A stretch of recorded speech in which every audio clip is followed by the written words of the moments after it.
What is the ultimate prize in a war for all of reality?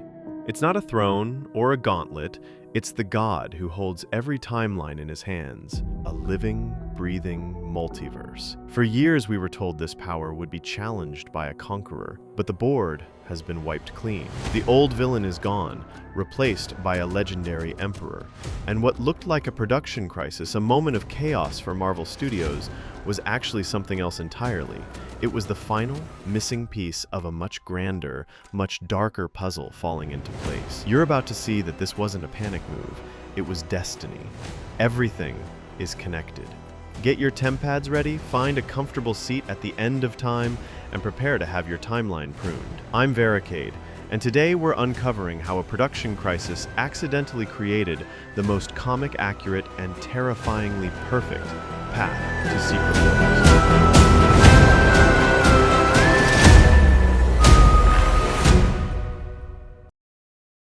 Let's start with what we know for a fact, because the entire foundation of the multiverse saga has been publicly demolished and rebuilt. The original plan, the great promise of Phase 4, was Kang. He who remains in the finale of Loki Season 1 laid it all out. An infinite number of his variants were coming, and their conflict would ignite a multiversal war that would dwarf the battle against Thanos. This was meant to be the saga's central pillar. But let's be brutally honest. Even before any real-world complications, the plan was on shaky ground. The threat never fully clicked. It felt abstract, inconsistent, and critically, it lacked the clear, visceral stakes of the Infinity Saga. Ant-Man and the Wasp: Quantumania was supposed to be Kang's Thanos arrives moment. Instead, it presented a supposedly brilliant conqueror who was outsmarted and defeated in his own domain by a swarm of intelligent ants. The Council of Kangs, which should have been a terrifying reveal of infinite power, came across as a chaotic, disorganized mob with no clear leadership or objective. The momentum stalled because the audience never had a chance to connect with the villain or understand what he truly wanted. Unlike Thanos' simple, terrifyingly understandable goal of wiping out half the universe, Kang's motivations felt convoluted and ill-defined. The saga felt adrift, a collection of disparate stories waiting for a true anchor. Then, the real world intervened. Following the departure of actor Jonathan Majors, Marvel Studios was backed into a corner. Their meticulously planned saga had lost its central antagonist. It was a crisis born from building a multi-billion-dollar story on a foundation that proved far too fragile. It was a gamble that unequivocally failed. But this is where the story gets interesting. At San Diego Comic-Con 2024, Kevin Feige walked on stage and laid a new path. It wasn't a course correction. It was a fundamental narrative reset. And we have to give them credit. Their recovery is one of the most audacious pivots in franchise history. Avengers: The Kang Dynasty is officially off the books. The next film is now titled Avengers: Doomsday, and the man playing Dr. Doom in a move that sent shockwaves through the fandom. None other than Robert Downey Jr. They didn't just change the player, they changed the entire game. They replaced a new struggling villain with a legacy character played by the very man who built the MCU. It's a move loaded with thematic weight. The hero who started it all, the man who sacrificed himself to save the universe, now returns as the villain who could end it all. This isn't just a recast, it's poetry.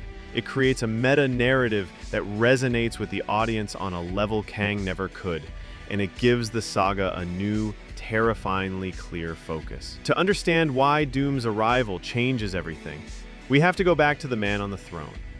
Loki's sacrifice in Season 2 was not just an ending, it was a metamorphosis. It was the culmination of a 12-hour, multi-season character study. He spent centuries mastering time-slipping, not as a weapon, but as a tool to understand the fundamental physics of existence. He destroyed the temporal loom, a crude, failing machine trying to manage infinity, and became a living, organic loom himself. He is now the singular point holding all of existence together. A conscious god at the heart of the multiverse. His horns, once a symbol of his villainy, are now the branches of the world tree, Yggdrasil, cradling all of reality. This is a concept far beyond anything we've seen. This is where a long-standing theory becomes more potent than ever. The theory posits that Loki has become the MCU's functional equivalent of the Beyonder. Now, for those who haven't read the comics, this name is paramount. To understand the future of the MCU, we must understand that the Beyonder is not a character, it's a narrative function. It is the source of ultimate power. In the original 1984 Secret Wars, a singular, curious entity called the Beyonder, hailing from a dimension beyond the multiverse, discovered the Marvel Universe. He was an almost childlike being of infinite power, fascinated by the concepts of good and evil. To satisfy his curiosity, he ripped pieces from various planets, mashed them together into a battle world, and forced Earth's greatest heroes and villains to fight for his amusement. He was a scientist with the power of a god, and Battleworld was his petri dish. The second version, from Jonathan Hickman's 2015 Secret Wars reboot, was far more terrifying. The Beyonders were a whole race of cold, linear beings from outside of time. They saw the multiverse's infinite branching as an anomaly, a cosmic disease to be sterilized.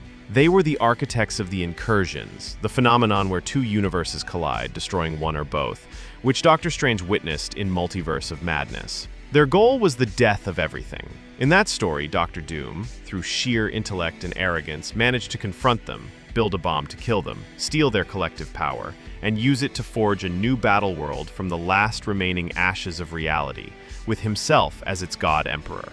In both cases, the Beyonder serves the same purpose. They are the source of reality-shattering power that the story's antagonist requires to achieve godhood. They are the plot device that enables the creation of Battleworld.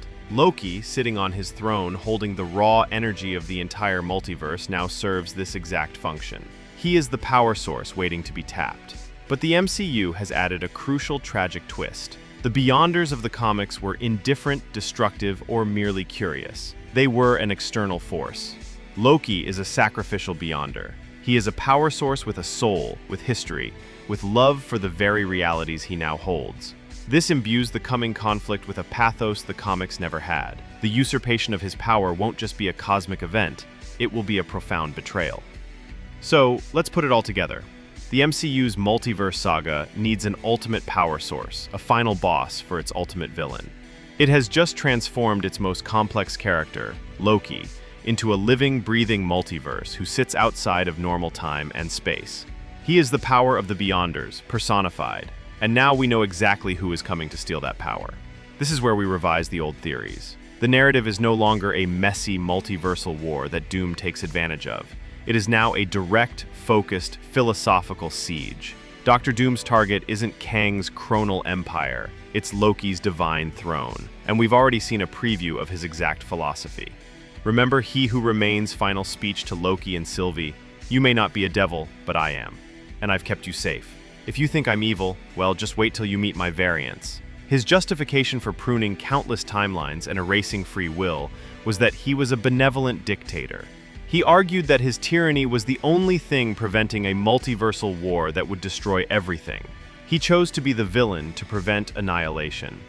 Now, let's examine the philosophy of God Emperor Doom from the 2015 Secret Wars. After he successfully murders the Beyonders and steals their power, he creates Battleworld, and he rules it with an iron fist as a supposed god. He erases memory, he eliminates dissent, he is an absolute tyrant. Why? Because in his supreme arrogance, he genuinely believes he is the only one smart enough and strong enough to hold reality together. He sees himself as the savior. He Who Remains wasn't a prologue for Kang. He was a thematic ghost of Christmas future for Doctor Doom. Both are men of supreme intellect who look upon the chaos of an infinite multiverse and see only one answer: their own absolute, unwavering control. The parallel is perfect. The MCU has been setting up Doom's motivation since 2021 without us even realizing it. So how does he get there? The story has left a trail of breadcrumbs for Doom to follow. This won't be a single battle, but a calculated, multi-step ascension, a ladder to godhood. First, the scholar. Doom does not act rashly. Before he makes a single move, he will have spent years studying. He would have analyzed the energy signatures from the blip. He would have detected the cosmic shockwaves from Wanda's use of the Darkhold and America Chavez's powers. He would have observed the incursions. He is the only mind on Earth, perhaps besides Reed Richards, capable of understanding the multiversal crisis on a quantum level. His first step is knowledge. Second, the key. He needs a way to traverse the multiverse and reach a place outside of time. The standard TVA TemPads are insufficient, but he who remains possessed a far more advanced artifact, one that could control time-slipping itself. It's last known to be in the possession of Sylvie. Doom, a master of both science and sorcery, would be able to track the unique temporal signature of such a device. His first target won't be an Avenger, it will be her. He won't just steal the key, he'll study it, reverse engineer it, perfect it, and make it his own. Third, the proving ground. He needs to navigate the chaotic wasteland at the end of time, the Void, guarded by Eliath. What is the Void but a lawless, chaotic junkyard of broken realities? It is a perfect proto-battle world. For Doom, it is the perfect laboratory.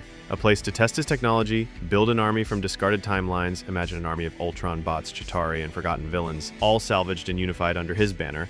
He could even tame Eliath, just as Cassandra Nova did in Deadpool and Wolverine, turning the guard dog into his own weapon to clear a path to the throne. Fourth, the conduit. He may need a power source to help him survive the journey and manipulate reality. In the comics, Doom couldn't just take the Beyonder's power directly.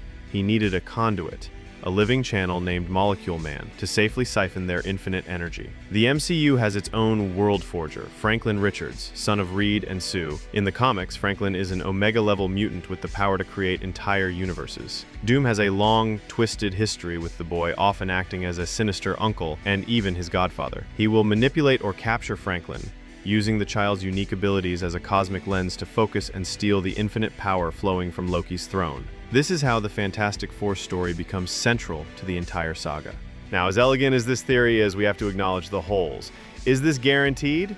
Absolutely fucking not. Intellectual honesty demands we look at the strongest counter-arguments. 1. Loki is a cosmic battery, not a king. He may not be a conscious god making active choices. His sacrifice may have turned him into a passive, organic engine, perhaps in a constant dreamlike state. In this scenario, Doom doesn't need to defeat Loki in a battle of wills. He just needs to find a way to plug into him and drain the power, making the act more of a cosmic heist than a confrontation. 2. The God of Stories is purely metaphorical. Marvel might have no intention of making Loki a literal cosmic player. His role as the living Yggdrasil could simply be a poetic ending to his arc. The ultimate storyteller now watching over all stories. He's a monument, not a monarch. In this case, Doom's target for ultimate power would have to be something else entirely, perhaps a direct hunt for the cosmic entity Eternity, using the wishing well we saw in Thor: Love and Thunder. 3. They could still introduce a comic-accurate Beyonder.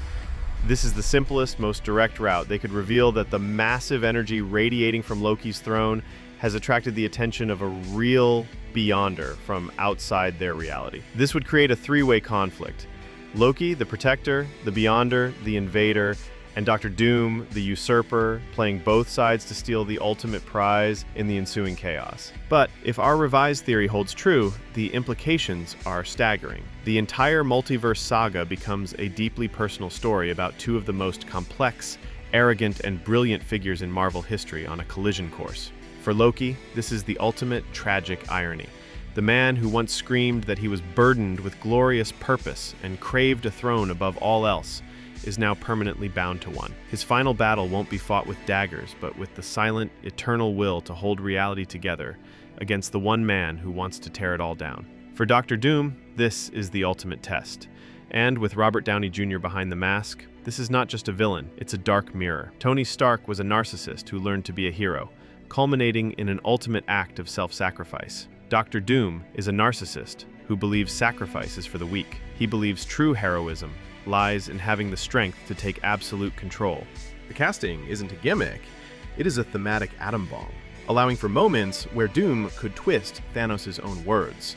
I am inevitable becomes I am necessary. This is the final war. The stakes are no longer just about stopping a conqueror. It is a battle for the very nature of existence. Will it be a multiverse of free will, chaos, and infinite stories, as Loki ordained? Or will it be a singular reality of imposed order, absolute control, and unwavering subjugation, ruled by the iron will of God Emperor Doom? That is the question Avengers Doomsday will ask, and Secret Wars will answer. Marvel's chaotic last-minute pivot may have inadvertently created the most focused, poetic, and compelling saga they have ever conceived. The Conqueror is dead. Long live the Emperor. Thanks for joining us for this deep dive here on Vericade.